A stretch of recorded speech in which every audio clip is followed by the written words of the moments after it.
Assalamualaikum warahmatullahi wabarakatuh. Perkenalkan, nama saya Anissa Arisandi dengan NIM 3321064. Baiklah, di sini saya akan menjelaskan materi tentang teori produksi Islami. Konsep teori produksi Islami. Secara umum, produksi didefinisikan sebagai kegiatan manusia untuk menghasilkan barang dan jasa yang dimanfaatkan oleh konsumen. Menurut salah satu ekonomi Muslim, mendefinisikan kegiatan produksi dalam perspektif Islam sebagai usaha manusia untuk memperbaiki tidak hanya kondisi fisik, materialnya, tetapi juga moralitas sebagai sarana untuk mencapai tujuan hidup.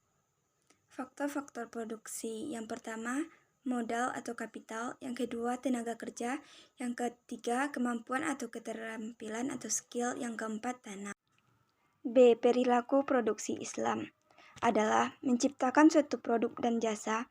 Seorang produsen tidak hanya memperhatikan apa yang menjadi kebutuhan manusia, tetapi produsen juga harus memperhatikan halal dan haram suatu produk agar tidak merusak moral konsumen.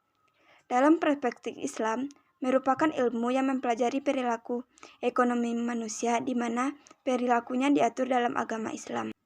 C. Biaya produksi. Biaya produksi adalah biaya yang harus dikeluarkan oleh pengusaha untuk dapat menghasilkan faktor-faktor produksi dan bahan-bahan mentah yang akan digunakan untuk menciptakan barang-barang produksi dalam perusahaan.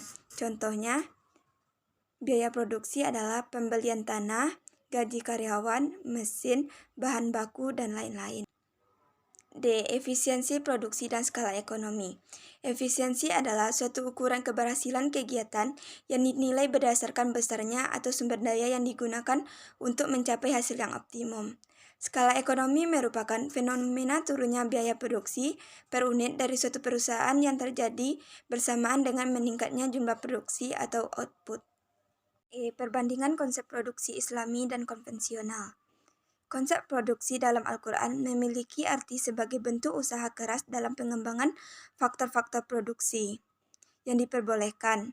Tujuan produksi menurut Islam adalah untuk menciptakan masalah yang optimum bagi konsumen.